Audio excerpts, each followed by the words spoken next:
Hello everybody and welcome to Tiger Tales, the place you'll find stories and fanfictions written and read to you by your host, me, Tai Tiger. Today we're diving back into Power Rangers Magnificent Megaforce, Power Rangers Universe 35, where the Armada won and the Super Megaforce Rangers failed. 50 years thrown into the future and the Armada now have taken over the planet completely and separated the bigger places into districts where the small places are just now reformed, and our two heroes, soon to be three heroes, must venture forth, defeating the Armada generals who rule over the district, saving the little places as well, but also collecting the Ranger keys. So let's dive in, because the last chapter we ended off with our new Ranger called Monica. She found a morpher and became the female Ranger, and that chapter ended with her running into Albert and Ozzy, our two main protagonists.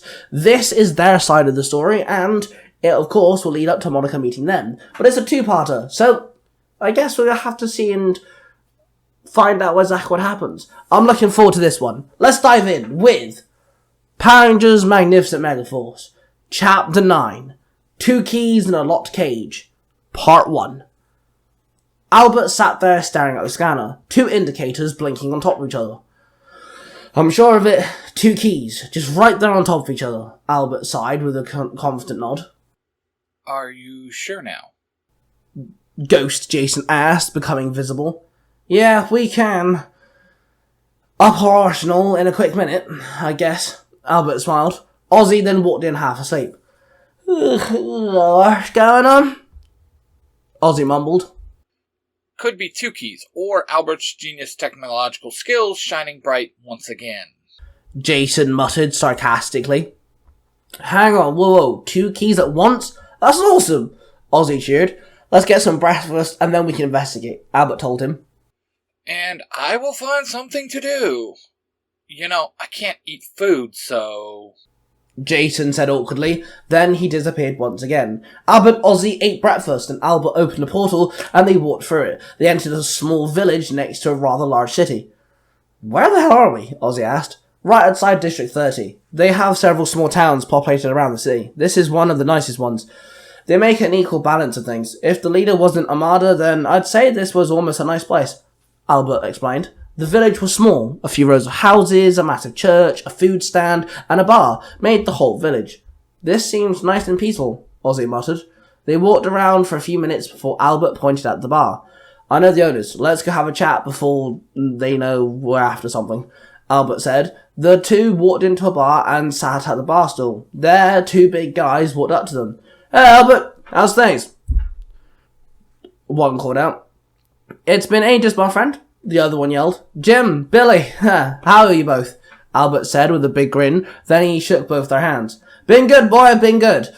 Who's this then? One named Billy asked. Name's Ozzy, sir. Ozzy nodded. He is far from a sir, my guy, but nice to meet you, fella, Jim chuckled. What can I get you both? Billy asked them. Can I have a turbo tonic with ice squeezed with a lime, please? Albert told them. The boys smiled, then they walked out from behind the bar and gestured Ozzy and Albert to follow. They climbed off their stools and followed Billy and Jim into the back. There were several tables, chairs, and a whiteboard. Pictures all strung up on the wall. What the hell is this? Ozzy asked. These two have two pubs. One building. The second pub is for those who are a part of the resistance, so to speak. They call it Zero to Hero, and not to the Zero Rangers. They also have helped me a lot of times.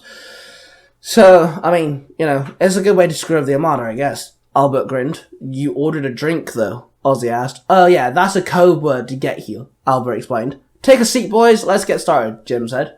The boys all sat down. What can we do for you, Albert? Billy asked. We need a location of a Ranger key. Well, keys. Apparently there's two here, Albert explained. Ah, yeah, you're talking about the church, Jim stated. Come again? Ozzy asked. The Armada don't allow religion, but there are some religious folk respectively. So the priests have found two Ranger keys. They sit on top of the stand of the church. They're kind of using that to push their whole, able to pray without being able to pray sort of motif, Billy stated. Okay, cool. Thanks for the information. We'll go investigate, Albert nodded. Then the boy stirred and turned to leave. Yo, Albert, some guy in a blue 4x4 came by a few days ago and said he knew you, Jim said questionably. Albert and Ozzy looked at each other and smiled. Yeah, we know him, Ozzy said. Okay, good. He was very headstrong. Good lad, actually. If you find any more good-doing stragglers, then send them our way, Billy nodded. Okay, cool. Thanks. Good to know, Albert said. Then the two boys left and exited the bar. They walked up to the church and walked in. They walked up to the stand and found the two Ranger keys, one red and one yellow. They're Mighty Morphin Power Ranger keys, Albert blurted. Ah, yes, my original powers. Those were the days. Jason said, becoming visible. He had a small memory-filled smile on his face. Ozzy climbed up and grabbed both keys. Then he jumped down and looked rather confused. Isn't the Yellow Ranger meant to be a girl? I mean, I'm a guy. Can I even use women's power sets? Ozzy asked. Then the church started shaking underneath them. Jason looked rather worried.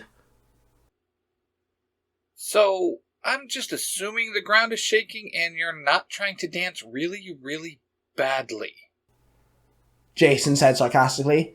Yes. Now, butt out, Albert barked. Then they both ran out the church. As they did, something exploded within inside the building, as something flew out of the roof and flew into the sky. Then a priest came running up to them and noticed Ozzy had the two Ranger keys in hand. Those keys locked it under the church, you fools! The priest barked. Oops. I'm sorry? Ozzy said.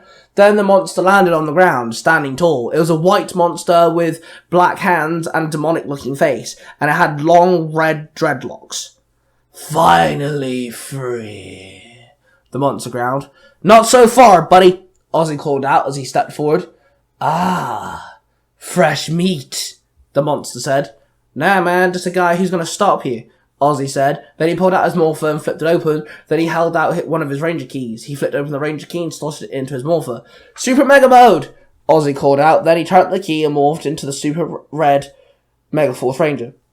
Then Albert held out his ring and the weapon circle appeared. He placed his hand in the circle and pulled out the drive slammer. Ready, man? The Red Ranger asked. Hell yeah! Albert grinned. Come on, boys. Think first. Jason said with a huff. He was now visible watching them. We got this, Albert grinned. Then the red Super Megaforce Ranger ran at the dreadlocked monster. He jumped up and threw his leg forward. The monster lashed his hair forward and his hair whipped out and struck the Ranger. Sparks exploded off of him, which caused him to be thrown off his feet. Then Albert came running up and swung the drive slammer. He hit the monster, but stood there not phased. The monster whipped his head forward and his hair wrapped around the handle of the drive hammer. He then With a quick yank, he pulled the hammer out of Albert's hand. It flew across the ground and the sparkle of light disappeared. The Red Ranger then summoned his Super Mega Blaster and pulled the trigger, the blast bouncing off the monster. The monster flung his hair out and it wrapped around the Red Ranger. Suddenly, the Red Ranger was being strangled from the monstrous hair. The Red Ranger called out in pain as the hair tightened its grip. Then the monster threw the Ranger against a bench and the bench broke underneath him. He demorphed, and the monster stood there laughing. If you're done, I've got a district to destroy. The monster laughed, then he walked off. His hair moved on its own, it started attacking all the buildings as it walked through the small town. People started screaming and running away from him as he did. He left the town and headed for District 30, that loomed over them. I did try warning you,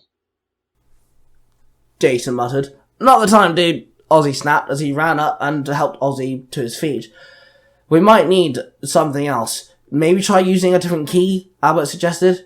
Okay, we can use one of the new ones, Ozzy grunted. The two boys ran off to the edge of the town, the monster still walking in the distance, destroying things in his wake, his hair doing all the work. They chased after the monster and crossed the barrier line and entered the district. They stood there in the city as the monster started destroying everything. Ozzy held out both the new keys.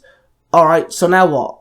Albert asked. These keys kept the monster in check, right? Like, imprisoned him or whatever. Maybe using one of them will beat it, Ozzy stated. If you let me talk, maybe I could help, Jason snapped. In a minute, will ya? But you have two keys. You can only use one of them, Albert said. I am just saying, why give me a female key? Ozzy questioned. I think that might be me. A female voice piped up behind them. They turned around to see a girl stood there. Ozzy and Albert looked at each other, then at the girl rather confused. To be continued.